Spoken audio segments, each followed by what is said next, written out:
Okay, lesson 2. I have to come back to non-violence because when I teach, I usually don't read from the lesson contents. So I teach many things that are not in the text. But sometimes I also forget things that are in the text. And Thomas made, during the break, made a remark about an issue that is mentioned in the text of non-violence. And that is the issue mentioned at the very end of the handout, which is being in a hurry. Being in a hurry is a form of violence. And if you pay attention, it's very disruptive, very uncomfortable. But we are so used to it that we don't even notice how disruptive it is. But it is a form of violence. So the advice is to avoid that, is to always arrive in time. Wherever you have to go, leave home early and arrive in time. This completely changes your journey. It completely changes your day. Of course, it requires that you may have to wake up a little bit earlier than usual. You have to prepare so that you can leave a little bit earlier than usual. But the room that it gives you, the freedom and the peace of mind, it's invaluable. It's incredibly rewarding. For example, if I have an appointment to meet somebody, whether that is a friend or even more so when it is a business engagement, like an interview or something, or some place where I give a workshop that invites me for a workshop, I always arrive too early. What this means is that I can just leisurely go to the subway or drive if I go by car. Take the train and just read the news or without stress. Because hurry is stress. And when I arrive, I'm too early. I have some time to familiarize myself with the place, with the location. I can walk around a little bit, around the building, inside the lobby, and look around, feel the place, become one with the place. And when you then meet the people that you're having an appointment with, it just gives a totally different impression. You're in a totally different level of energy. Compare that with leaving home too late, already knowing that if only the slightest thing goes wrong, you're going to be late for your appointment, with the worry how those people will react with your being late, etc. A whole domino effect of negative things start to unfold, and it just ruins your peace of mind, it ruins your day, and very likely the person you are supposed to meet feels bad and therefore is not willing to be cooperative or to have a willing attitude towards whatever it is that you're planning to do together. So just play with that in your mind and see if this applies in your own life. Coming late, if you have read the handout that I sent you first, the very first email, you read that I told you to always arrive in time. Why? Because one student who arrives late disturbs all the other students, because we start with a lecture. So it's not even about me, because I will just ignore you, trying to not be disturbed or distracted by the person arriving late, but it is a distraction. So normally we are not aware of that, or we don't care. But we are yogis, or at least yogis in the making. It is time that we start paying attention to this.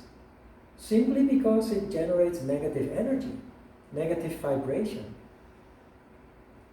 And I don't know, we live in a world where there are actually many people who don't, it's kind of like a fashion to be late. But there are also people who are very disturbed by it. And for me, if I have an appointment also with a close friend, and that person shows up half an hour late, I feel bad. You know why? I prepare in advance. I get ready for that person to arrive at 4 o'clock, then that person isn't there. So then I'm sitting there doing what? I was ready for that person to arrive at the time we agreed upon. And not everybody is like that, but just try to simply be aware of how many unknown effects these kind of small things have in life.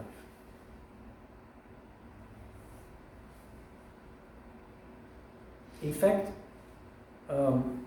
if you have an appointment, whether that's professional, in case of professional, it's worse, I guess, when compared to a private relationship, a friend. But coming late, technically, according to the third Yama, is a form of theft. You steal another person's time by coming late. So our goal, especially at the beginning of this course, is to become aware of and then eliminate any possible elements from our lives that disturbs us in general, and that disturbs our peace of mind, our sattva. The more you can eliminate of those disturbing, there are elements that you can eliminate easily with just a little adjustment, so that you can then use your energy and your attention to the bigger things that are more difficult to deal with, that are more difficult to handle or to eliminate. So you can focus on the essence of yourself and your life, and all those smaller and often superficial things that can become very dominating and distracting. You can avoid that. Just a small, first of all, being conscious of it, and then a small adjustment, a little bit more discipline, basically.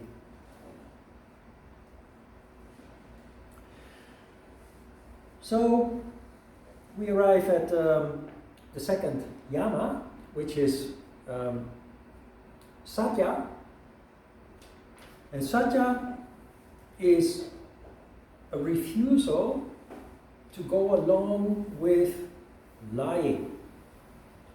So you can, like ahimsa, non-violence, you can translate Satya as non-lying. Is that important? Yes. Like with non-violence, many teachers will say, don't kill your neighbor. With non-lying, many teachers will say, don't lie to your parents or don't lie to your teachers. Subject closed. But of course, just like with non-violence, it's not that simple. It's obvious that, lying to your parents or your teacher, that is not good. But what is much more important is there are many nuances, many subtle ways of lying that we don't even realize.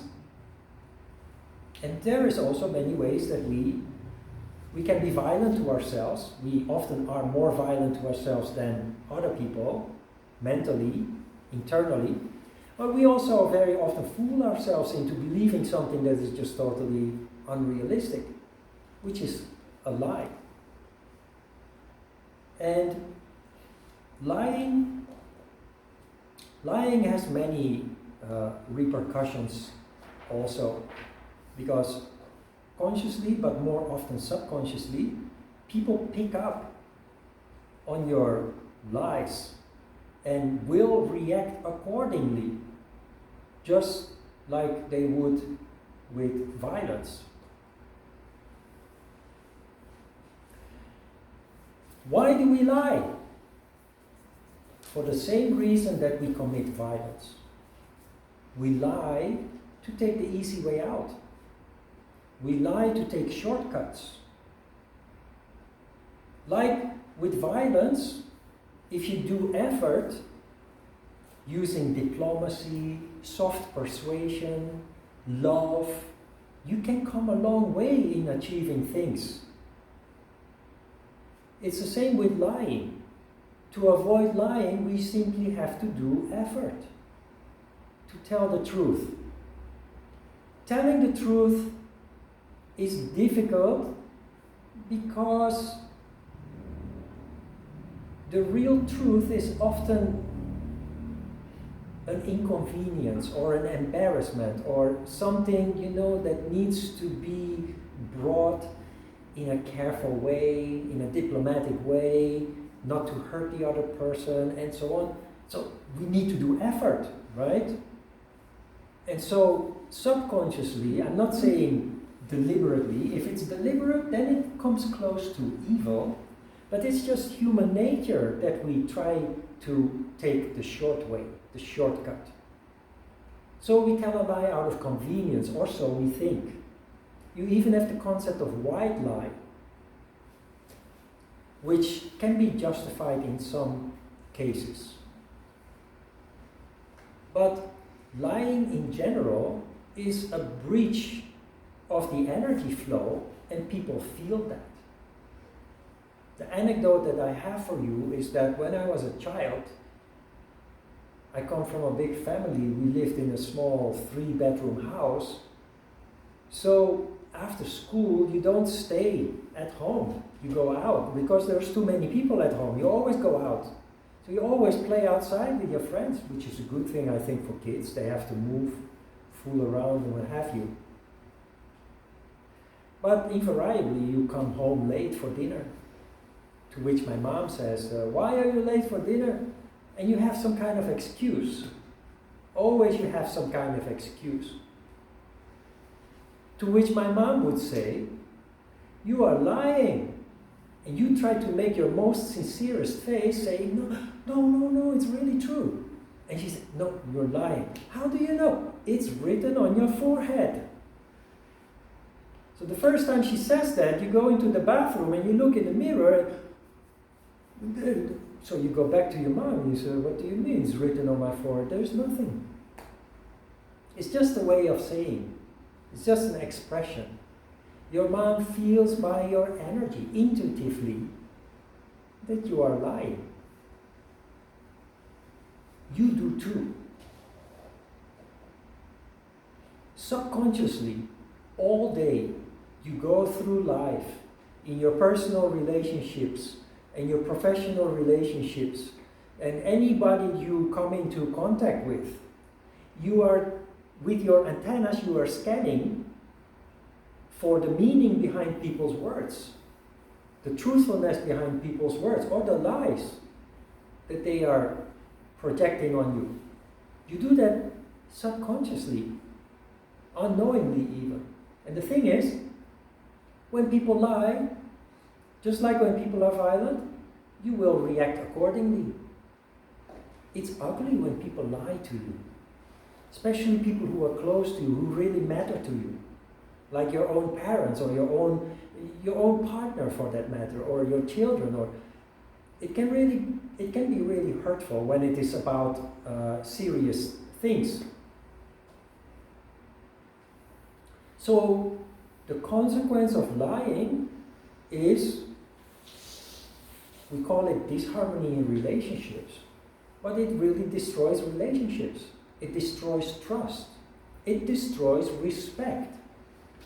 Not only respect from other people towards you, but also your self-respect is being damaged in that way. People who habitually lie, they have no self-respect.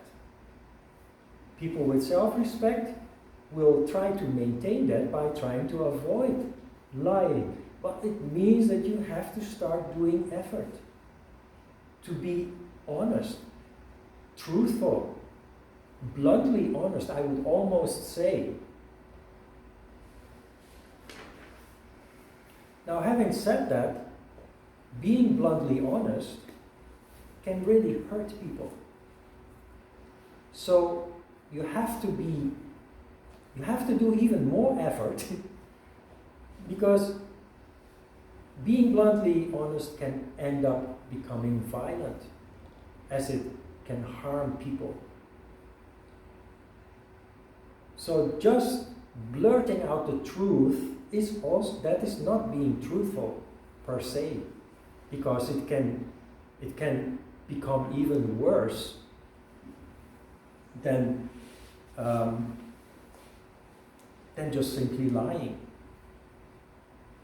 There is you have to consider, okay, I don't want to hide the truth, I don't want to hide the reality, but I know if I just present it the way it is, it may actually harm the other person. So you have to learn to be a little bit diplomatic. You have to learn to bring the news or the truth in ways that the other person can do something with it in a constructive way, and help them to accept maybe an inconvenient truth. So it's all about effort, and this is the reason why lying is so widespread, because subconsciously we are lazy and choose shortcuts rather than being considerate and putting in effort to do it in the right way.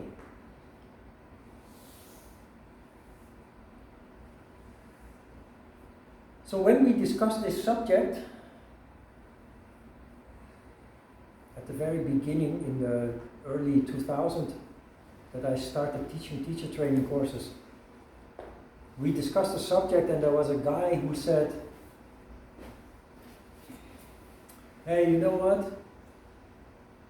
There's this guy at my workplace, and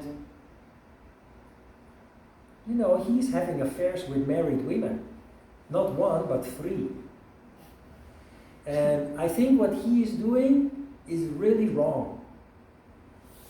So based on what we are learning today, I'm strongly thinking about informing those families of the women that he is having affairs with. So I soaked it up a little bit. He wanted to know my opinion. What do you think about it? I soaked it up a little bit, and then I start to see a picture based on how I would function in a situation like that. So I said, first of all, if you are going to inform those people's husbands of their wife's infidelity, having affairs with your colleague, you must be aware of the fact that you might destroy those families. Not only those husbands who may choose to have a divorce, but the children in those families, innocent children, are going to be tremendously hurt because of it. That's one thing that you really need to consider before you take any action. And then I smiled and I said, isn't there something else going on there? You, as a man, seeing your colleague having affairs with multiple women, doesn't it make you a little bit jealous? Couldn't it be out of spite that you want to take action? So these are all kind of things that you need to consider. And in the end, sometimes there are things in life that you just have to decide to allow it to run their course. Because you make things worse, and not only that, it becomes your karma. If those people end up divorcing with people tremendously hurt and children ending up in a broken up family, that's all on your plate. That's all your responsibility because you thought that you needed to be truthful. So it's not that simple. And with children also. With children, I like the idea of a white lie. Because children are in process of development, of mental development, where it takes a long time before children are capable of dealing with harsh reality. A child that is 8 years old, you're not going to honestly tell them about the conflict that you had with your wife or your husband, because you learned in your yoga class that you must be truthful. Because the child subconsciously is going to be tremendously hurt by that kind of revelation, things that the child is not even aware of. But not only that, it can destroy in the end the child's life, because it starts identifying with the negative news that it had just heard about. So children, there is a reason, for example, that movies or TV programs are classified according to age. And there are things that children should not be exposed to yet, when they have not reached that level of mental development. So movies with violence, with complicated human relationships, etc., should be kept away from children. Children should be watching documentaries about animals in the jungle or in Africa or on the seaside, on an island, or children should watch Bugs Bunny and other cartoons and those kind of things. So everything needs to be negotiated. You have to. But when it comes to relations, one-on-one, between adults, the effort you do to be truthful pays back in terms of harmony. There is no field of tension, but very importantly, it pays back in trust and respect. Very simple. I have a project and I approach you and ask you to work with me. I need you because I can't do it alone. If I'm known to be untruthful, you want to work with me? No. Even though the project seems promising, and maybe you can make a lot of money with it, but you don't trust me because I lied to you before. Vice versa, if you are known to be honest, truthful, people kind of look up to you, not in a negative way, but in terms of trust and respect. And if there is ever something that they can do for you or with you, they are very willing to cooperate, very willing to do something, to undertake something. Because they do not foresee that it's going to end up in a disaster just because you kept important information behind for them. So non-lying takes effort, but it has huge implications. In the same way that non-violence has huge implications. It just eliminates huge causes and sources of conflict and disharmony, stress from your life if you can start observing these principles, non-violence and non-lying. And just like my mom, you too read people's foreheads and say or think, you're lying. Usually you don't say it, you just draw your conclusion and you cut ties and you don't want to meet them anymore. Right? So, practicing truthfulness is a matter of being principled and stick to that principle. Be consistent in sticking to your principle. Do not allow circumstances to trick you into violating these principles just because at that moment it seems the easy way out. At that moment it may be, but it always bounces back on you, and it always leads to negative repercussions in the midterm and the long term. It destroys relationships.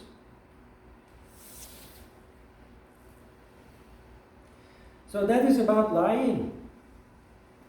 But then you have another form of lying, which is illusion or delusion. Hejin asked about practicing yoga based on videos, and she asked, is that a good thing to do, or something that I should be paying attention to, something careful with? Or the thing is, we live in a world where the biggest influence on our lives is in fact the media. In the past it would be books, magazines, but now everything is on the computer, online. TV, of course, also. And much of what we are presented is in fact, although it looks like it is not realistic. And the thing with the yoga videos and yoga books is that they were often produced by people who are professionals. And not only that, they often became a yoga teacher because they already had a very firm foundation in ballet or in gymnastics. So they're very flexible, very strong, very coordinated. And then the opportunity comes because yoga becomes so popular. They jump on the bandwagon and they present you a video or a book with incredible poses, with a perfection and a flexibility and a control that everybody would want to achieve. So if you're not aware, you're going to get hurt because you will try to copy what you see in that video or in that photo in that book. You try to do the same kind of pose, and of course, being human, you're not satisfied that you can't do it right, so you push a little bit harder, and you hurt a joint, or you tear a muscle, or you can get pretty injured in yoga if you don't observe non-violence and truthfulness. When I was young, there were TV series that people watched every week, because every week they're at the same time, same day, same time. So say every Friday evening, 7 o'clock, and everybody was following it. And it completely influenced the generation that I grew up with. And the ones that really stood out, or still stand out, that I remember and use as an example, are the series where people are filthy rich.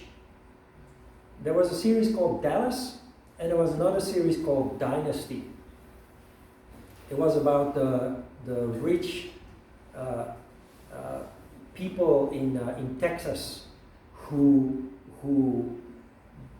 owned the oil business there, who drive around in Rolls Royces and live in houses like palaces, and so surrounded by luxury and what have you. And the thing that I still remember very clearly stands out from that time is that many poor people, they really clung on to those series to give them a sense of elevation, to give them, and they would, like Joan Collins would have a special haircut, they would go to the hairdresser and ask the hairdresser to make a similar kind of haircut. They want to identify with this wealth, this richness, this glamour, while actually just being a laborer, while actually just living in a cheap, subsidized, small apartment. Buying a car that they can't afford, buying interior like a sofa, like a beautiful mirror with nice golden decoration and what have you, just to get that sense like as if they were in Dallas or dynasty. It is natural that we do this. It is natural that we identify, that we feel attracted. And it is okay that you enjoy these kind of, these kind of entertainment programs. But it should be just that, entertainment. In the end, you don't have the bank account, the credit card, that can buy you all these expensive things. People ended up going for loans to pretend to live a life of a wealthy movie star. And it ended up in dramas, in tragedies, because they can't pay back their loans. And so they end up in a program where their salaries are being confiscated, and the authorities that control that, they'll just give them pocket money. Like adults, people with families suddenly have to live from pocket money because they live beyond their means. That is a form of lying. Lying to what? To whom? To yourself. This is a form of lying because you're not being realistic. Another form of lying is when you practice yoga here in the class and you lose balance, for example, or you look to the person next to you and that person's pose looks nicer than yours. That is not being truthful to yourself. If you deny your own abilities and limitations, inabilities, that is a form of lying also, it is very human that we do this. We always compare, we always look at other people. We never see when people do things worse than you, but we always see when people do things better than us. We just have to be aware of that and then simply transform that thought. Modify that thought so that it doesn't feel bad, that it doesn't push us beyond our boundaries and what have you, because it has a huge impact on how we function. So again, it's all about being conscious of what that little voice inside us is telling us. Subconsciously, that is where it is dangerous and tricky, and trying to more and more be conscious of it.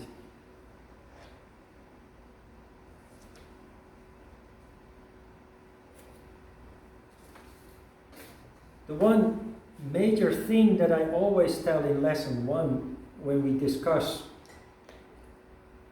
non-violence, and I also forgot to tell you, is as part of ahimsa, non-violence, first and foremost, become your own best friend. First and foremost, become your own best friend. Sounds strange? Actually, it is not. Our worst enemy very often is ourselves.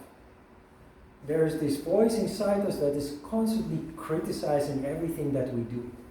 We are our own worst critic.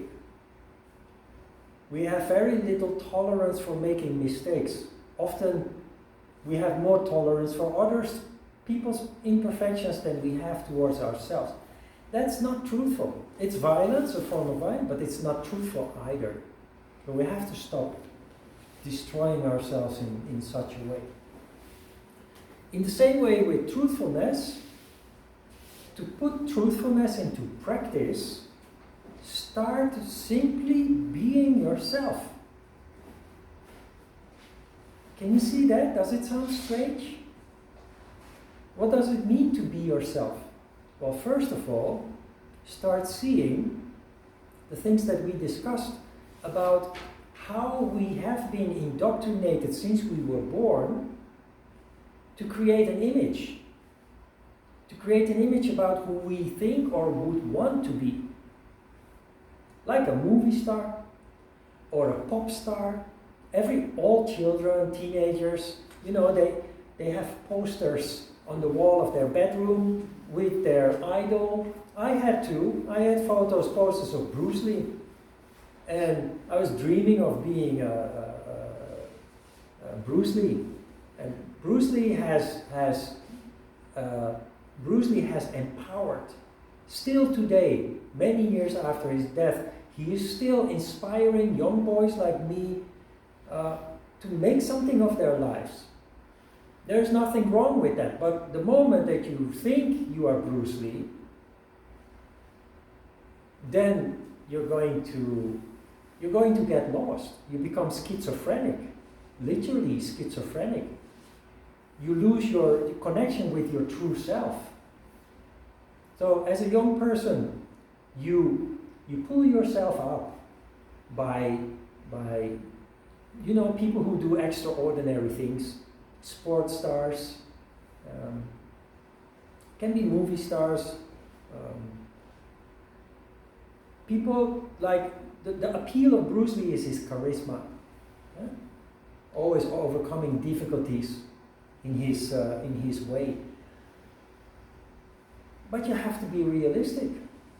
And when I was a teenager, being kind of drowning in the misery of our family situation, I had from the moment that my parents divorced until I was 16 or so, for a couple of years, I was in a very dark place. So dark I wanted to hurt myself, harm myself, contemplated suicide as a young kid. Very depressed, very unhappy, very depressed, and disconnected from myself. Because of the pain, the suffering, I tried to compensate by illusion, by thinking something that I'm not, pretending to be something that I'm not. So when I got really stuck, just in a moment of epiphany, a bright moment, I just asked myself, I'm so unhappy, so lost. So I asked myself the question, what do you want? And surprisingly, the answer was not, I want to be rich, or I want to have a sports car, or I want to be a pilot, or the answer was, I just want to be happy. So then the next question came, and I asked myself, okay, if you just want to be happy, how do you do that? And the answer again was surprisingly, refreshingly simple. The answer was, just be yourself. Again. Just be yourself. And I remembered how I got to that dark, depressed, sad place. Because when I was young, before I became shaken up because of the divorce, I was a very happy-go-lucky guy. Very active in sports, always playing, always laughing, always naive and innocent and well, not always so innocent, but anyway, very energetic and very alive, happy. As a child, you're not aware of your situations, you just adapt. So, I just wanted that back. I wanted to be that little guy again that was unburdened and playful and just being himself without any pretensions or illusions or whether they were negative or positive. So I realized that I was not myself anymore, so the answer to how to be happy again simply was be yourself again. And I have pursued that ever since then. And it led to a gradual turnaround away from the suffering, the misery, the depression, and building up the life as I did. Away from the two brothers that remained stuck and eventually killed themselves. That's truthfulness. Don't pretend anything. And it starts, especially when you're in a low place, in a dark place, it starts simply with acknowledging your condition at that moment. You're sad, acknowledge your sadness and try to figure out why, so that finally you can start processing it, so that you can move on. That is how the whole ball started rolling. That is truthfulness. Acknowledge. Acknowledge your misery, the sadness, the suffering, and slowly from there restore your connection with yourself, with your heart. Start doing things that you feel attracted to. Not things that other people tell you to do, not things that the media indoctrinates you to do or make you believe it's important. No, simply what you feel. That is how I ended up discovering yoga. It is how I ended up practicing Hapkido. It is how I ended up in Korea and still here after 25 years. It is how I ended up with 2 rescue dogs 2.5 years ago, which is a long story which I will tell you along the way. Beautiful dogs that nobody could handle or wanted to have. Now they are so well behaved. The people in the park, because they look a little bit scary, one looks like a wolf and the other looks like a fox. So they're middle-sized dogs. And in Korea, people like small dogs, but they're scared of big dogs. Oh, muso. So the people in the park, because there is a community who goes there every day with their dogs, when people react kind of shocked, they always, about my 2 dogs, they always say, oh, don't worry. Among all the dogs here, these 2 are the most nice and well-behaved dogs of all. And I'm really proud of how they have developed. And you know how I did that? By applying non-violence, by showering them with love, by not expecting their behavior to change under force, by punishment, by shouting. Because in the same way that I teach you, with you I can talk. I can give you the recipe for making adjustments and becoming aware of things. But children and dogs, you cannot talk with. All you can do is create the right circumstances for them, and they will start to thrive.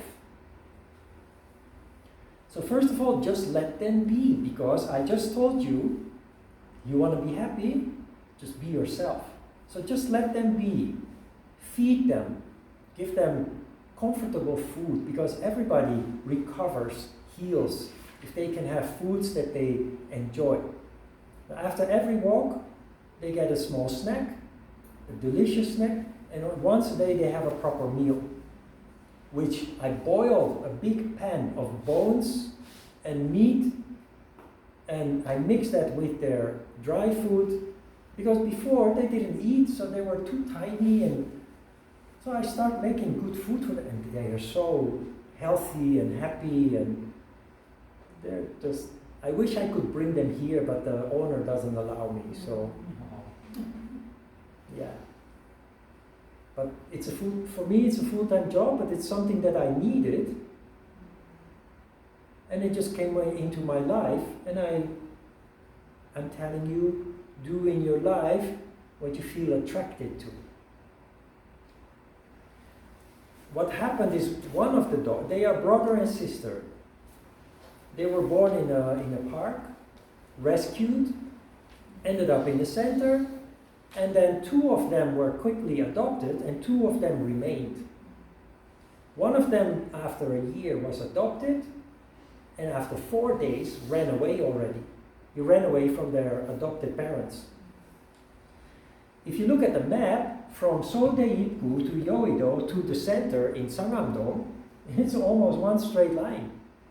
So I put the dots together, and I think he missed his sister, and he was on his way back to the center to get back to his sister.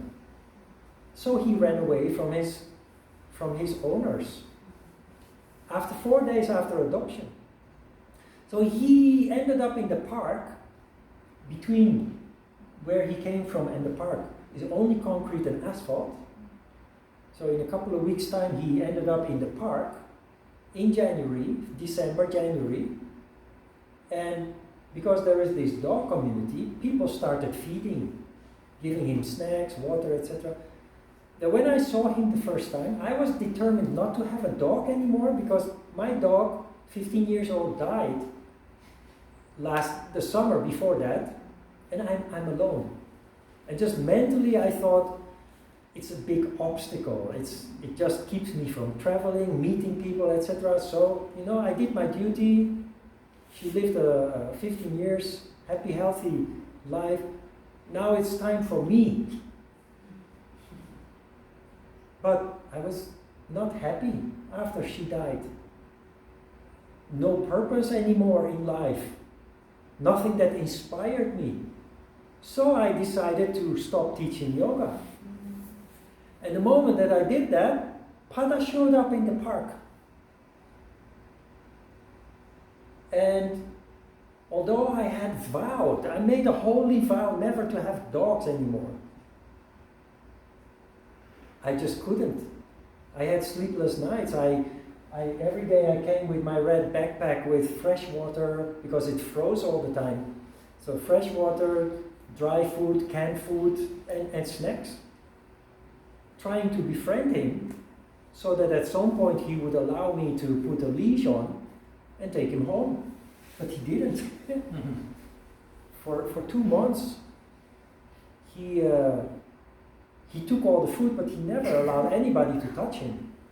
So then I borrowed a cage, a poetry.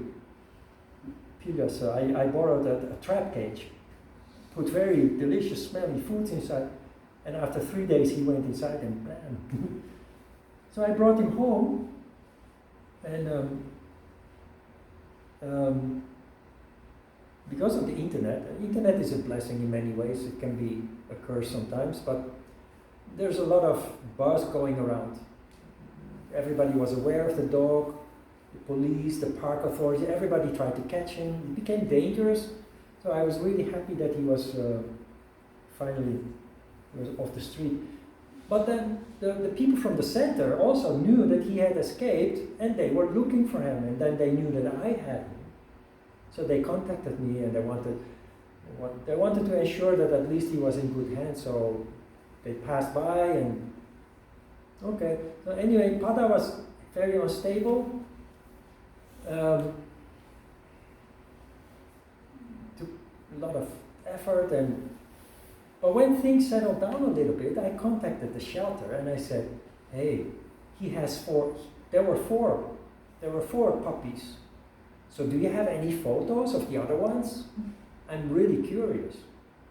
And they sent me photos and videos, like 25 or 30, of only one of the puppies. So I said, "How about the other ones?" Then they said, "We don't have anything about the other ones. They were adopted. But this one, she's still with us. It's Pada's sister." So in Korea you say it's inyon or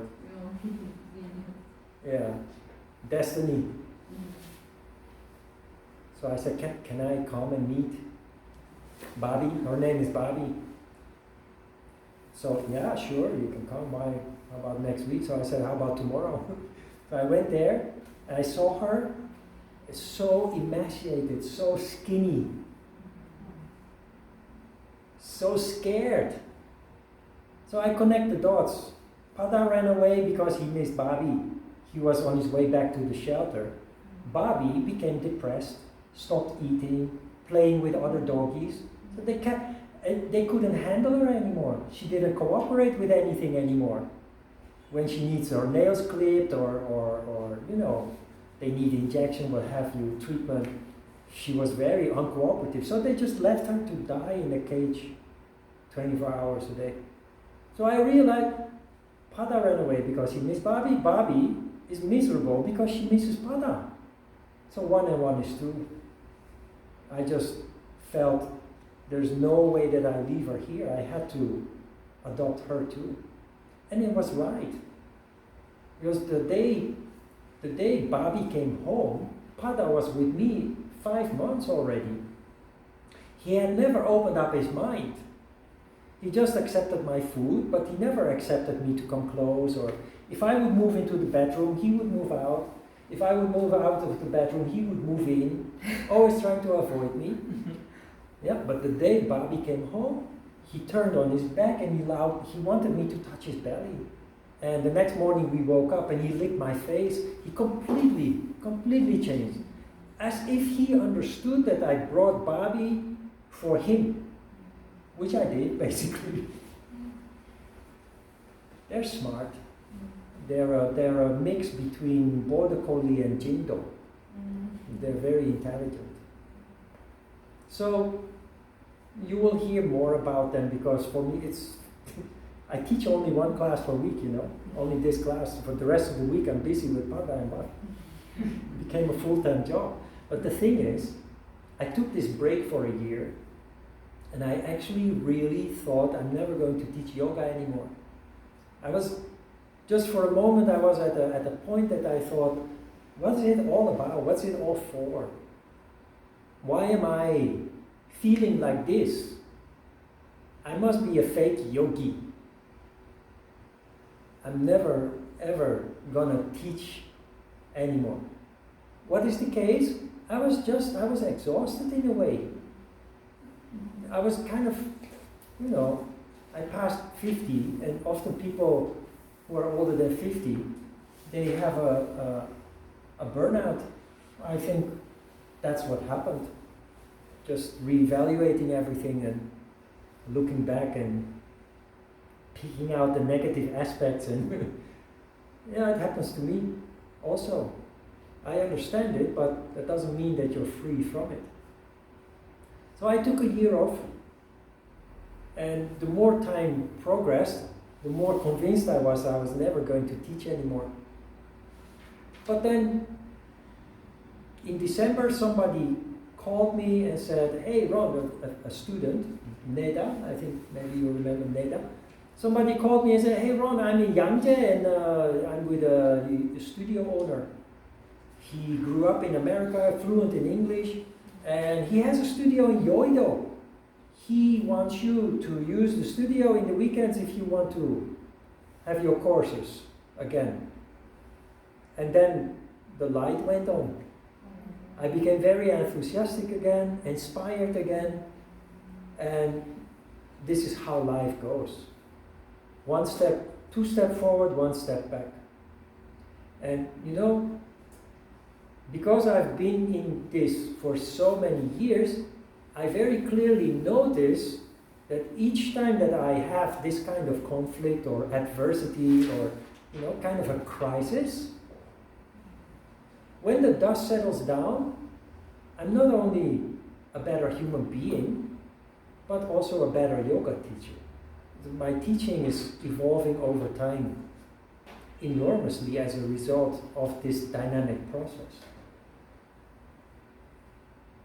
Inspiration came back again, and the universe provides.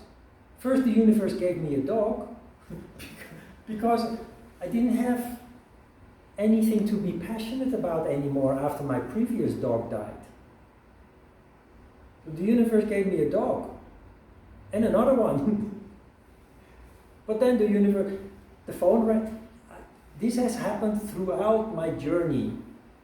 When the need is the highest, the phone rings and some good proposition is done that you think, oh my God. Normal people would say it's a coincidence, but I don't believe in coincidence. Everything happens at the right time, the right place, the right person.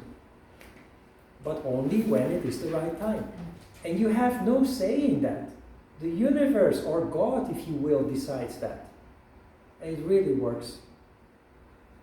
When you start to experience it like this, when you start to kind of surrender to this kind of dynamic way of life, you realize that in spite of your misery, in spite of your past sufferings maybe, life is wonderful.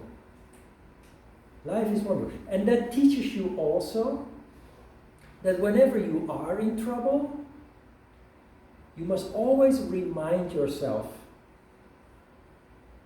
to just wait it out. I remember very clearly that I was thinking, today I'm in this situation, 1 year later things will be different. So just take care of yourself day by day. Exercise day by day. Take care of the dogs when they came. They depend on you. Just take care of things that you can control. The rest is just a matter of time. The message here is, I want to give you, is that whenever you are in a miserable situation, tell yourself to be patient. Stay, at least, if you can't stay positive, at least stay constructive. Provide good meals to yourself, eat healthy food, exercise, do things that you can do. Take good care of yourself, then when the time comes, you are in a good condition to take the next step. And the next step will come.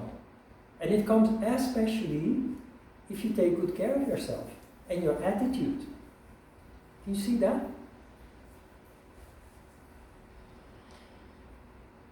Anyway, 어쨌든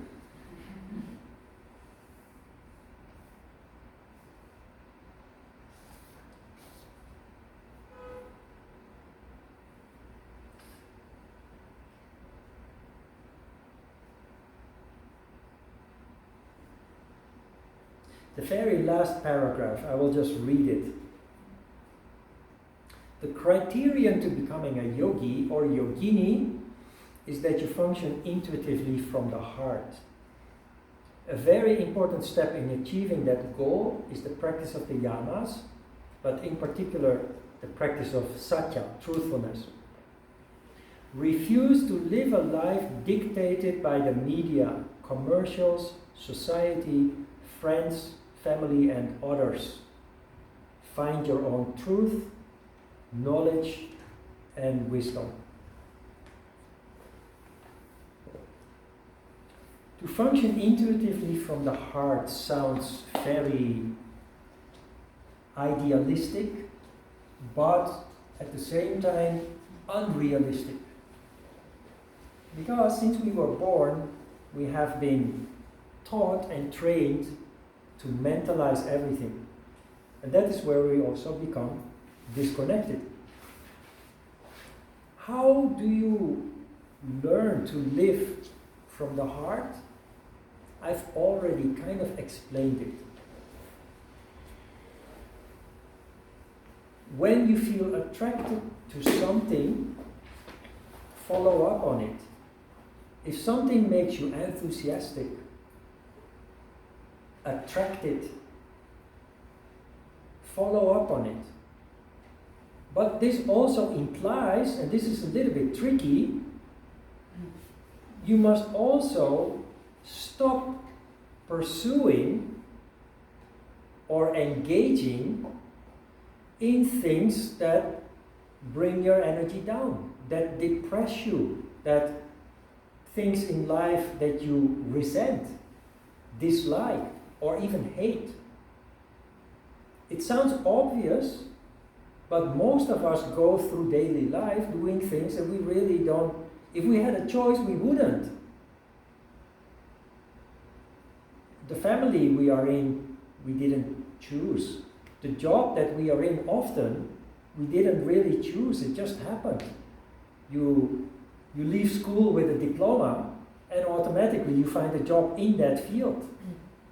And after a couple of months or years, you just get stuck in that pattern. You're not inspired anymore, you're not enthusiastic anymore, you're not happy anymore. But, it provides you with a salary, it provides you with an income. You can live in a house, you can pay the rent, you can go to a nice restaurant once in a while, you can buy a ticket and fly to a nice place once in a while.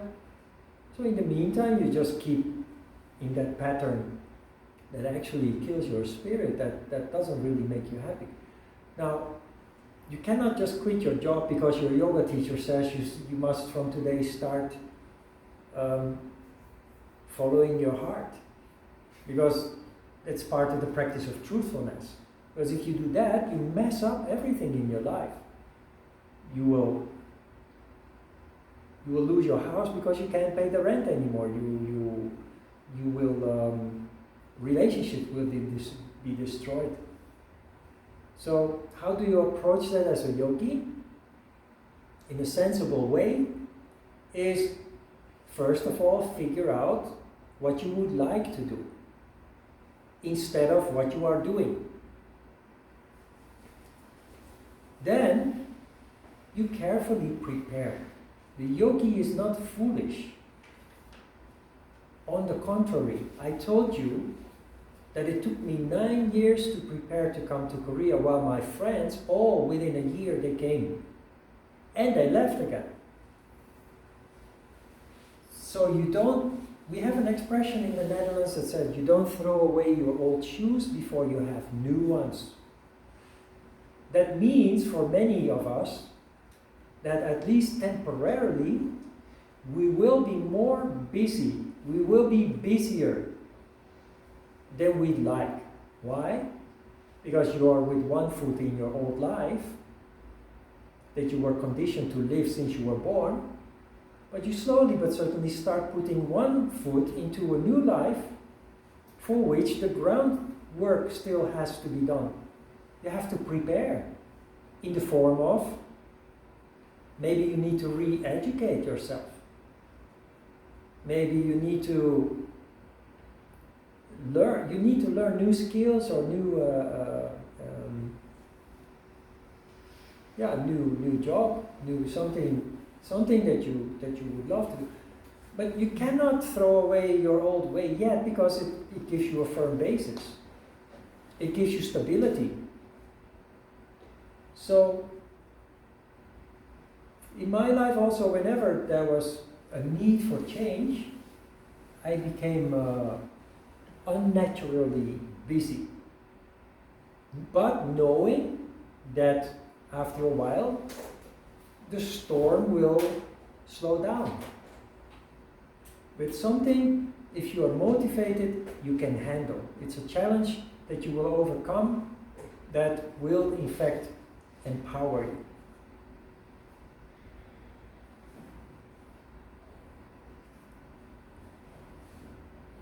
What is your favorite food? There are foods that make you enthusiastic, and there are foods that you say, yeah. Following your heart, starting to follow your heart, starts with that kind of simple, foolish questions that will eventually become very sophisticated. It can start with an ice cream, a favorite ice cream flavor, but it can end up with very essential, existential issues like your partner, or the job, your career, or even the country that you live in. But it starts with small things.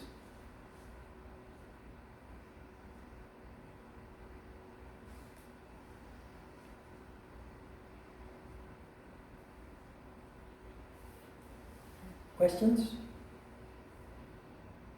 Remember, as part of non-violence, become your own best friend. Contemplate that. As part of truthfulness, be yourself. Just try to be yourself as much as possible. As truthful as you can. Whatever that may be. And then see where it leads you in life. Because it will change your life. Amazingly. How should you deal with often lying people? After what? How should you deal with people who often lies? Who often lie? Yeah.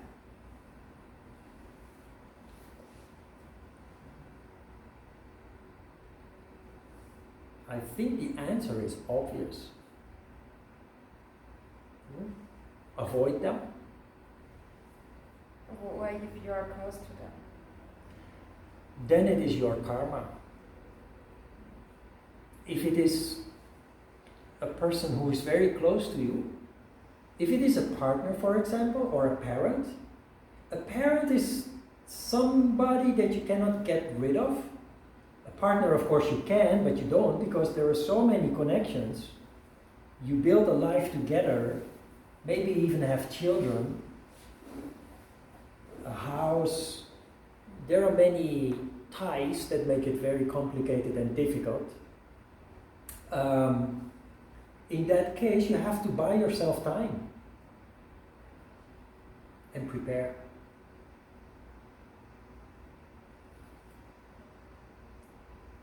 I've been in a relationship for 11 years where I was subjected to emotional abuse, not physical, emotional. And I couldn't get out of that relationship. So I took care of myself and kept going, developing,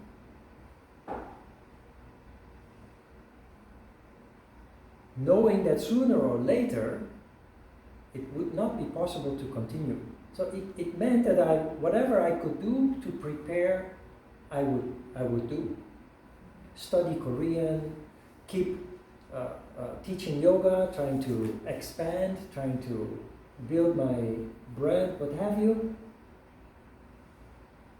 And sure enough, there comes a day that it's over. And when that day comes, in the case of normal people, it usually comes with a bang. A huge fight or a huge conflict and a lot of hatred and anger. In the case of a yogi, it comes very quietly. There's just something. You are attached to each other, you take care of each other, in spite of the fact there is something wrong. But you do what you can for the relationship, and you also do what you can for yourself towards the future. Then there comes a day that you say, you know what? I think it's better that we stop trying to be together. And in my case, not only once, but while I was in the Netherlands, also kind of similar situation happened, where my partner also said, yeah, I guess you're right. Meaning that there hasn't been any violence, no fighting, it just means the karma has burned up and it's time to move on. Until then, just let it. Take care of yourself. People have a tendency to force things, and that always leads to pain and suffering. Just let it go. Not foolishly. Take care of yourself, and kind of in the background, make sure that you start taking care of yourself in a way that you would eventually, in the long term, be able to stand on your own. In my case, that was very difficult because, of course, there was a Korean partner, and I wouldn't have been able to stay in Korea and do the things that I did and develop without her support. But she used that against me. She felt entitled to abuse me because I needed her. And that is very, very mean. I use the word evil because I felt that was, I think it's not human to put people in a corner like that and taunt them, knowing that they have nowhere to go. I could have left earlier, but that would have caused so much disruption and chaos. I tried to make the best of it. We even went to counseling, but it didn't help at all. You know, we lived together for almost 11 years, Then we got married, and 3 months later we divorced. I foolishly thought that it could make things better. She wanted to marry. Okay, then please stop making trouble. Yeah, of course. It got worse. And I said, why are you still making trouble? We got married. And she said, because we are married, I have a right to do so. So then, okay, you know what? I think we really... So how do you deal with people who lie constantly, habitually? In this way. Especially if you're close and you cannot just walk away from it or ignore them. Prepare. In your heart, you already know that it's not right, it's not good, but you're stuck. As a yogi, you do not liberate yourself in one day. It takes 20, 30, 40 years. But that's when you really start to feel alive. That is when everything really starts to make sense. And no violence, no lying. Try to have sensible conversations with that person, hoping that you can change their mind, change their behavior. Sometimes you can, sometimes you can't. And just go from there. Thank you. We all have these kind of situations. And it's just, yoga is here for reducing anything that disrupts, causes conflict, misery. But we find ourselves with existing situations that you cannot just wish away. And the best way to deal with that is patiently, gradually. But from now on you are conscious and you are aware and you are the one in charge. But don't push anything, don't force anything. It's a very gradual process, and when the day comes, you will know, without violence, without conflict, without fighting, just it will come.